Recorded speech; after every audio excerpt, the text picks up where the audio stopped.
Welcome to Books in Five, where we are interviewing the authors of recently published books on relevant topics. I'm very excited about my guest today, as he has written an eye-opening book detailing his time working for Canada's intelligence service. Andrew, I'm so glad you can join us today.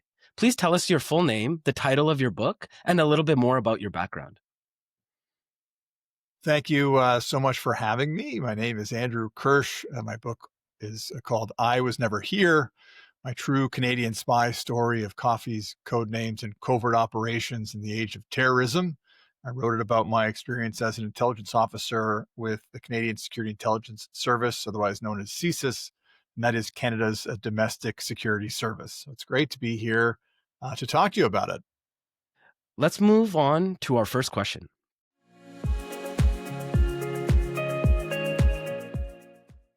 Andrew, you begin your book by detailing your background and your potential career trajectory in finance.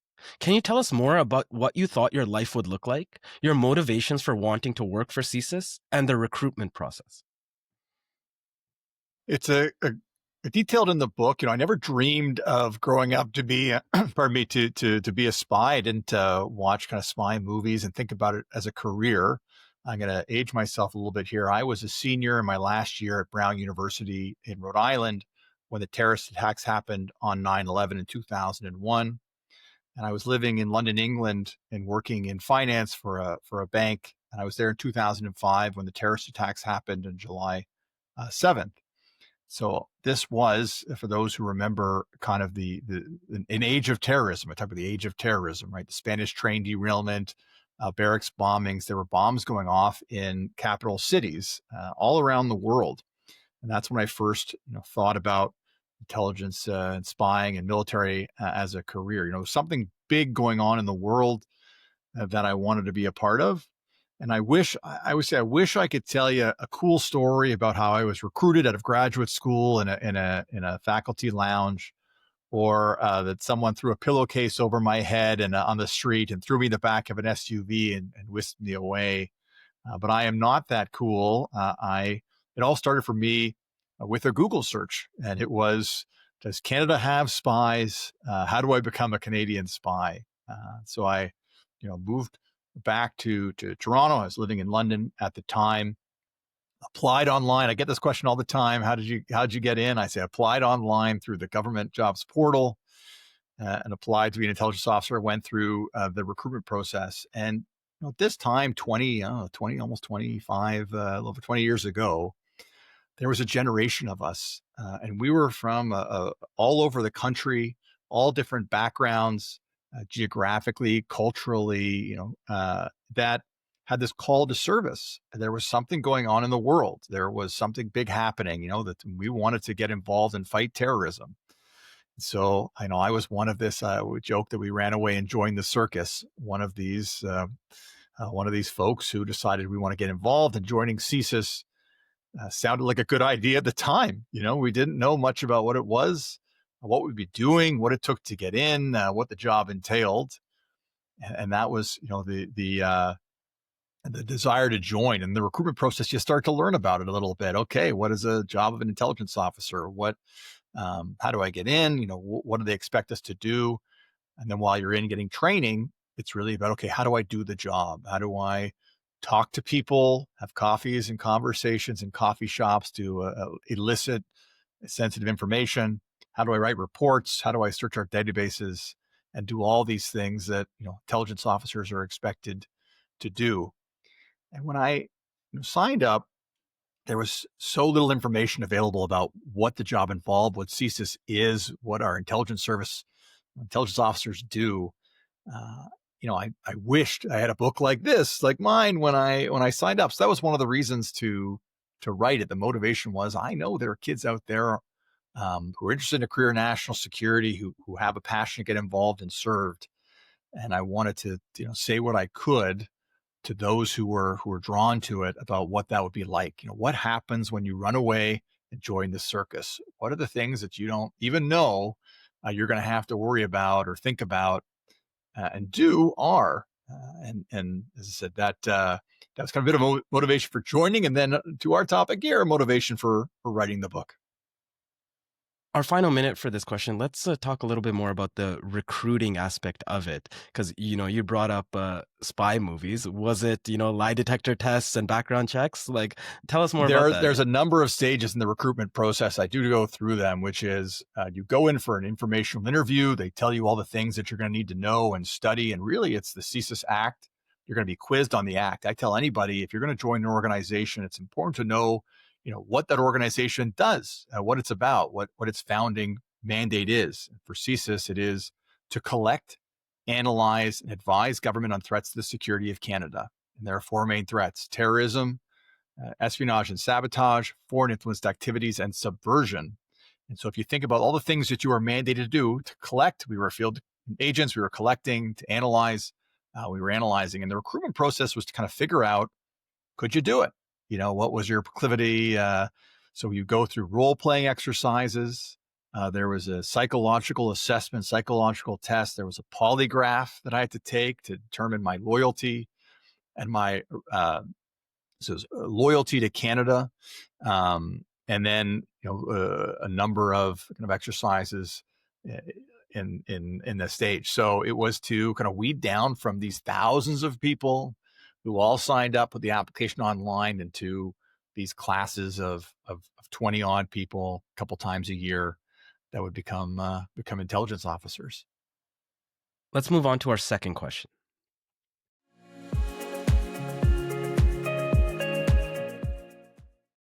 Becoming a CSIS officer requires training and attention to detail, both as a raw recruit and during the first few years on the job as an analyst. Walk us through the process you went through before you even went out into the field. Yeah, so in every intelligence officer's career, there's different paths. Intelligence officers are expected to be able to do kind of two core roles or jobs. One is the analyst. We think about the mandate: collect, analyze, and advise government. So the analyst is reading reports, synthesizing information, understanding intelligence gaps, and then creating tasks to either foreign partners, internal resources, or field investigators to collect that information and fill that gap.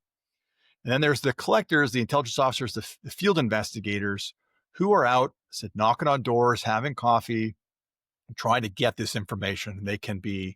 There are surveillance, there are intelligence officers, there are special operations, which I think we'll talk about later. They're going out to collect the information to feed it back. So my career started as an analyst. I started at headquarters. I spent 2 years in a windowless office. We used to joke about getting a poster of a window to pretend like we knew what was going on outside. But, we didn't. We had dreams of being field investigators. And so we didn't want anyone to think that we were happy or settled or getting comfortable. No plants in the office, no posters. But we served an important function. You're right. For every operation that CSIS does, there are support teams, analysts, policy analysts that support those operations. And so my role in my career was as kind of a human source policy analyst. And basically, there are all sorts of policies that govern what we can and can't do with human sources. You could do a lot of neat things with sources, but there are approvals at every stage, and people need to get proper authority to have people travel abroad, to pay people, to any range of scenarios, to meet somebody in a hotel room, to share that person's information with not that we would ever do that, but if we ever need to share someone's information, that would be like the highest level of the highest level. So every source operation has the investigators and the handlers that are out there meeting with the sources, and back at headquarters, there are the analysts who are making sure that everyone's staying within the rules and operating within bounds, and naming the sources and managing the source files. So that was my role as an analyst. There are other analysts kind of roles, which are, once again, that back end, triaging information, reading reports, managing national security files. And the way it works is headquarters are responsible for the national files, and the regions are responsible for the regional source and regional activities. So to your question, when you're at HQ and I started at HQ, you get a sense of that, how the machine works, what everybody does, what my role in the process was, what the field investigator's role was, how we work with foreign partners when we are requesting information from them, how we work with domestic partners, where we get our priorities from. CSIS doesn't just go out there and say, today I want to think about X, Y, and Z. We get prioritization from our own government that says these are the threats that we are interested in. These are the things we'd like to know more about. Now can you go out and provide information about it? So, at headquarters, in training, and in my analyst role, I got to see how the machine works, how everyone works together, see all phases of a source operation. And then when I got into the field of the investigator and I was kind of that sharper end of the stick, I understood all the people that I needed to rely on, all the policies that govern what I did, all the people I could call on for help, resources I could draw on for the operation. So that was kind of a great place to start for me early in my career, even if at the time I had dreams of at that point being James Bond, of being in the field and kicking in doors. For the first 2 years, I was reading memos and writing memos, and the most interesting thing that happened is if I had to write an urgent memo, not the glamorous life that we maybe imagine, but really critical a piece of the operations and how everything works together.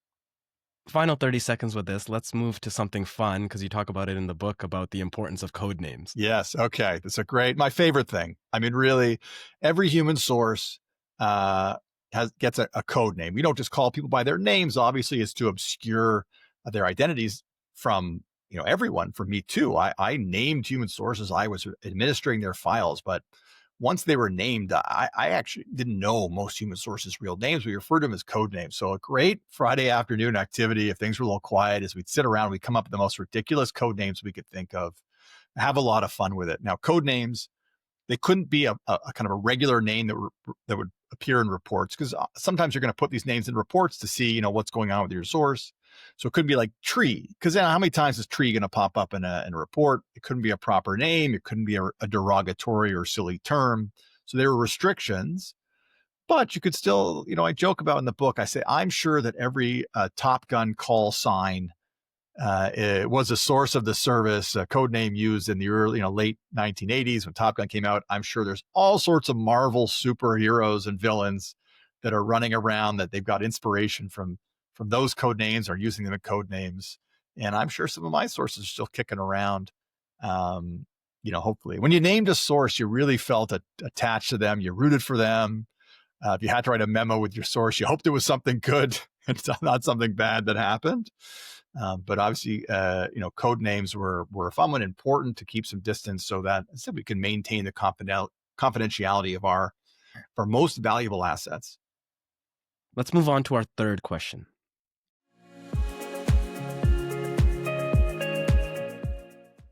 Connecting with people in communities and tracking down information by interviewing people is highlighted throughout the book. Help us understand the importance of these coffee conversations for CSIS personnel.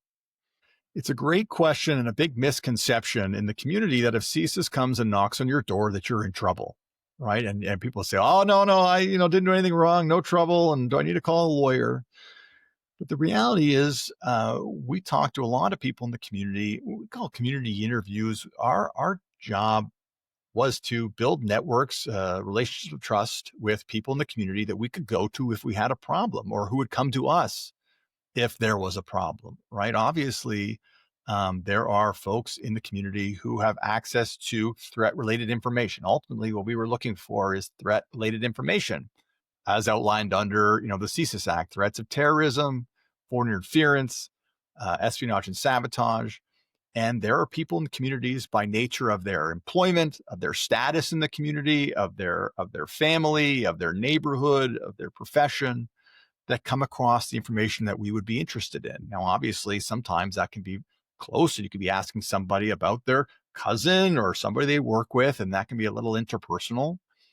But there are also folks that know what's going on and can tell you if somebody's moved to the neighborhood who they have concerns about, or isn't someone who they appear to be, or is espousing rhetoric, language that might be concerning. It's something that CSIS might be interested in. So, my role, I was out often knocking on doors, talking to leaders in the community, talking to people to sensitize them to the things that I was concerned about, and also to let them know that if they had a problem, if they had a concern, that I was someone they could talk to about it. People don't know what CSIS is. I always joke that every conversation I had went exactly the same way. The CSIS is not a clandestine service. So I'm knocking on doors. Remember, we're a domestic intelligence service. I'm 20 minutes from where I live and where I grew up. I have a badge that says CSIS on it. And I'm knocking on a door and I say, hello, my name is Andrew. I'm here from the Canadian Security Intelligence Service.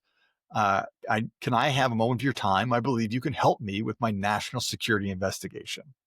And I would just get a blank stare.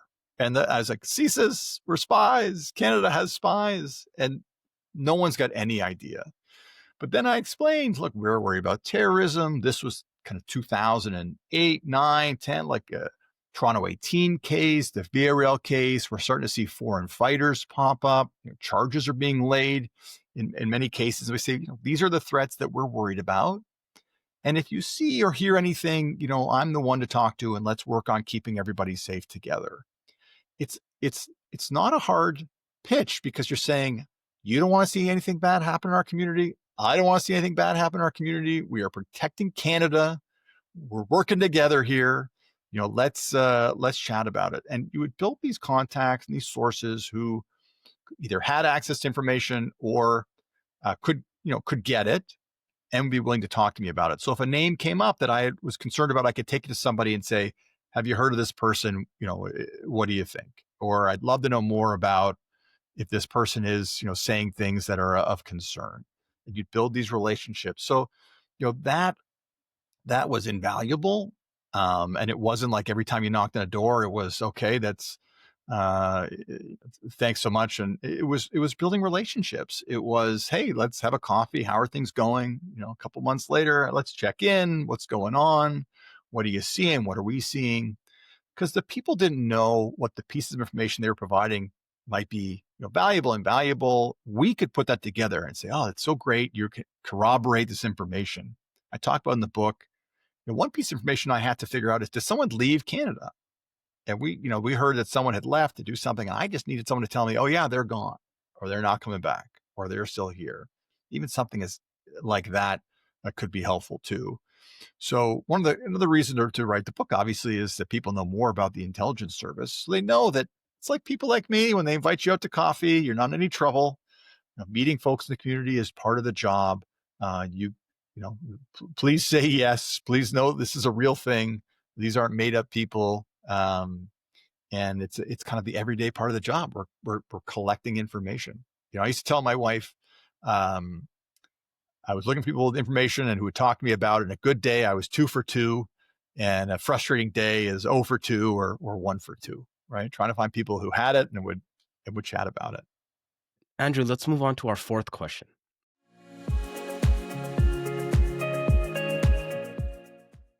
You advanced up the organization to be a leader of special operations out in the field. Put us in your mind as you orchestrated these endeavors and what happened when it went sideways. Well, they always went sideways or in some way or another. The biggest misconception I always tell people about with the movies is if a plan goes from A to B to C, it's totally unrealistic. No plan goes from A to B. Something always pops up. So, I am, after some time in the field, I became part of our special operations security team. And that is the team that we say invokes warrant powers in a clandestine manner, essentially the ones who plant the bugs or listening devices, the one who search covertly places where warrants and judicial powers allow us to have access to that information. So it's all the covert stuff that maybe a lot of people visualize when they think about CSIS and spying. A big difference is in the movies, often it's one person kind of working alone, James Bond, Jason Bourne, they're out there running around, kicking and punching. If we relied on me to kick or punch, we would be really out of luck. I had the benefit of working with a great team of people. These were teams of special operations professionals. There was close access technologists. They could grab a piece of paper, copy it, put it back. You'd never know it was moved. Put a camera on a wall, put some drywall over it. You'd never know anything was there. They were the close access team. There was the remote access team, which is the technologists who could hack into or access technology in place. And around these, specialists was the security team. And my job was to put the plan together to help the techs do their job, whether going close access with the close access techs and getting them into a room to have them be able to bug it safely and securely, or to get a device, get access to a device, find the device out for the remote access techs that they could hack into that. So yeah, my mind going into this was, oh my goodness, I can't believe I get to do this. I can't believe I have to do this. It's really, it's quite surreal. Say there's a moment where I was on my hands and knees with a flashlight in my mouth, trying to avoid light going into the window or anyone seeing me in this place, thinking like, if I was to get caught, if I was to do this in any other place, or that'd be illegal. I'd be in so much trouble. But someone's asked me to do this. I have to do this. So it is very, very unique. You become very close with your team. Obviously, everyone's working closely together to plan these operations, to carry them out. You rely on all the specialists, even the security team, to watch each other's back. No operation happens alone. If I'm focused on the objective, that might be to put a bug in a car, and I'm under a car, and someone else is watching to make sure that no one's sneaking up on me, and they're going to squeeze my leg, sticking out from the car if someone's coming, and I have to trust that they're doing their job so that I feel comfortable doing mine. And, people do weird things late at night when they don't think anything's going on, and they're walking their dog at 2 a.m, or they're staying up late to watch a movie. And all of a sudden that interferes with the national security investigation. And it just seemed like every time it was something that we didn't plan for. I talk about, we were in someone's driveway and there was a flyer delivery person, or like a newsletter delivery person, is driving up the street. We think, they're not coming this way, are they? And sure enough, they get out of their car and walk right by us to deliver flyers into the mailbox of a home. We're breaking into the car in the driveway 5 feet from the flyer delivery person. And you have these moments of, I cannot believe this is happening. And, thankfully I wasn't caught. The title of my book is I Was Never Here. That was our motto. That was our mantra. Don't get caught. Don't lose your devices. And the same thing for source meetings. We never had these meetings practicing discretion, telling everybody, maintaining discretion. And it's like, I was never here. I never did anything. I never fear. I said, I never worried about getting hurt. I always worried about getting caught. Andrew, let's move on to our final question.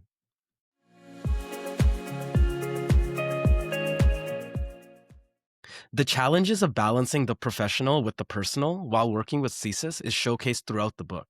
How did you navigate the demands on your time and energy as your career and family life progressed?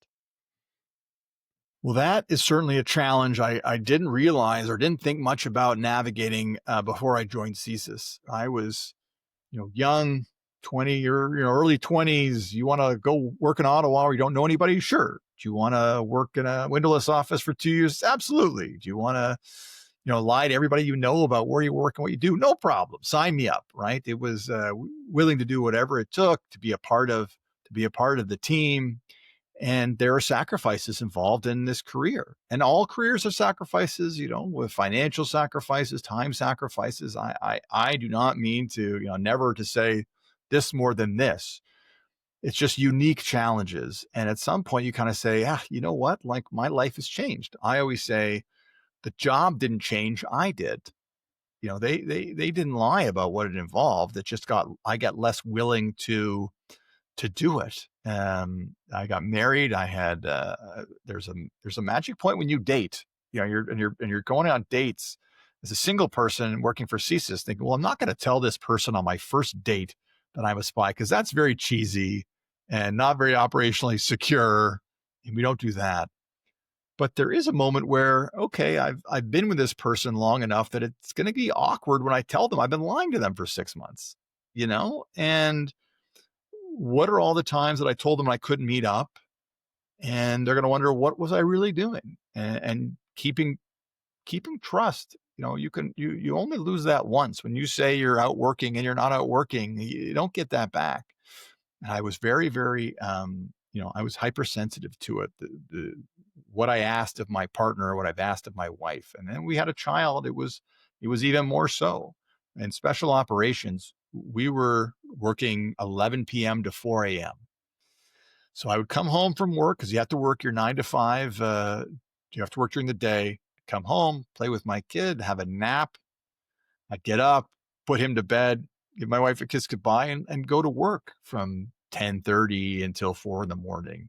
And I come home and try to sleep for a few hours and start it all up again. So I was tired all the time, a little, anxious and ornery because the job was stressful. And I said, you know what? Like maybe there's other things to do. Um, CSIS is great in that they have opportunities to go back. I could have been an analyst. I could have tried to be a supervisor. I could have done a number of progressions. But I thought, you know what? I'm kind of tired of lying to everybody about where I work. I'm I don't want to do kind of the less exciting stuff. It was maybe there's something else out there. So everyone has to navigate how much they want to share of what they do with the people closest to them. And what you realize, here's the thing, I always say to folks, the only thing worse than lying to the people that you care about is telling them the truth and then asking them to lie for you because they haven't signed up for this and they haven't been trained and they don't know. And so I have my brothers. I told them very early on. I said, I'm going to work for CSIS. You can't tell anybody. And so people would ask them. They'd say, "Oh, what's Andrew up to?" He said, "I don't know. He works for the government. He doesn't tell me. I don't know. He moved to Ottawa." And they get very flustered. And they'd say, "Andrew, you got to give us a better story." And I say, I don't have one. And then I don't want to keep track of who I lied to who or what I told each person. So there's this, you need to maintain discretion. You want to manage your cover and your alias. And these days it's even more important technology wise, to stay off the grid and not have devices on you at all the times. I can't imagine being a young parent and then just saying I'm unavailable all day long because my phone and not, and that puts a lot of strain. So that was a challenge that always had to be managed. One I wanted to touch on a little bit in the book, right? Every CIA book is I'm in Africa, I'm shooting up things, and I'm in the trunk of a car, and then I went home and got divorced, and then I went out to then I was in the Middle East, and I was running around. And it highlights all these cool things they do, and minimizes the impact that has on your life, and it can have a pretty significant impact on your life. It could be great, rewarding, challenging, all these wonderful things, challenging in the best ways, and then challenging in difficult ways. So that's a part of it as well. Andrew, that has been our 5 questions. Let's move on to our bonus questions.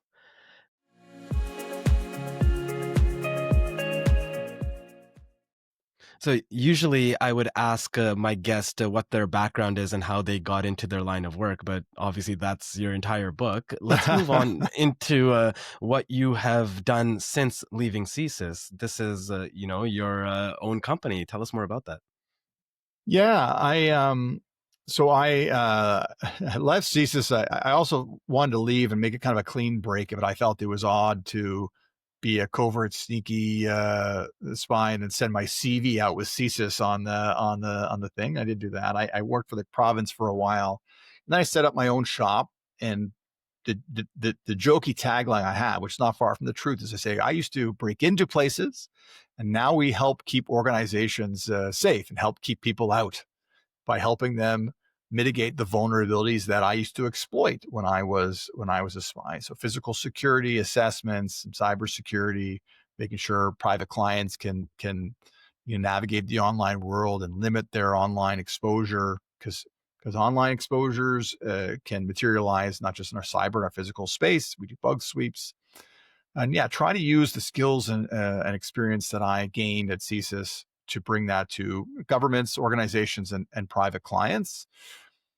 I was called to serve. As I said, it was a moment in time, and I want to continue to do so. One of the ways I thought would be fun is to write this book, which is really, as I said, to the folks who are interested of being a spy, knowing what Canadian intelligence does, what it's like to work there, and then professionally and speaking about it. I do a lot of speaking about security, raising awareness.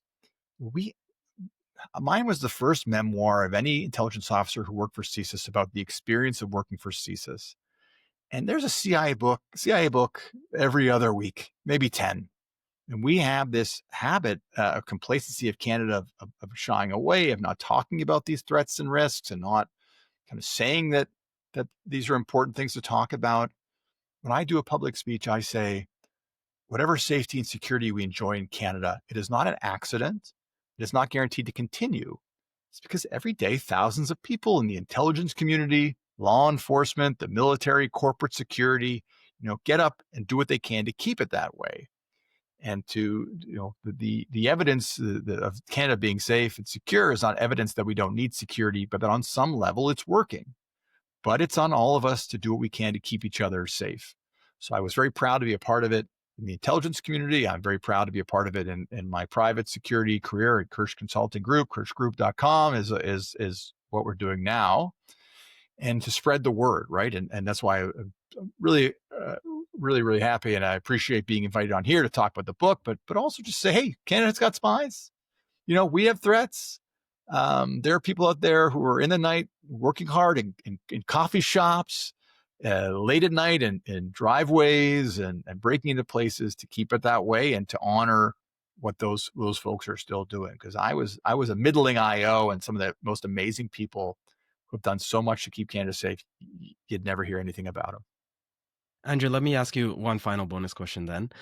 What are your future plans for the next, let's say, 12 months? Obviously, the company is going to continue to grow and have clients and do great work. But any other book opportunities in the future, writing, public speaking, anything that you're excited about?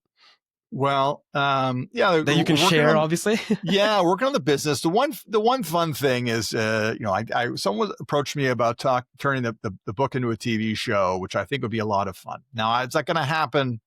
I don't know. And the thought of having a show on TV where there's a character called Andrew and it's supposed to be me is a little outside the realm of my comprehension or what I think would happen. But that's fun. And once again, just this idea that we're gonna make this real and explain these are real people. And one thing the movies have, it's these dramas and it's martial arts and these hyper competent individuals. And the reality is spying is probably much more of a comedy, is much more of things go wrong. And you have these very well-intentioned people who are doing all they can to fix things and figure it out. And the comedy comes from well-meaning folks doing their best when they encounter some silly situations, as I talk about in the book. So we'll see if the 12 months, that would be a lot of fun if we can develop that into a TV show as a fun side project. I was never here. Stay tuned. If any TV producers, executives want to chat, there's a writer who's working on it right now, and he's got some great stuff together. And I'd be fun to bring that to TV, but more likely than not, I'll be doing lots of public speaking and building the business and keeping people safe. And if anyone needs any help, please feel free to reach out. Andrew, thank you so much for joining us on Books in 5. Again, the title of the book is I Was Never Here. You should definitely read it. You should buy it. If you're not able to buy it, check it out from your local library. I will put the website for Andrew's company in the show notes, so you should go see what he's up to now. Andrew, thank you so much for joining us. Thanks for having me. The host of Books in 5 is Bhavan Sodhan. Books in 5 is produced in collaboration with Podfather Creative in Vancouver, Canada.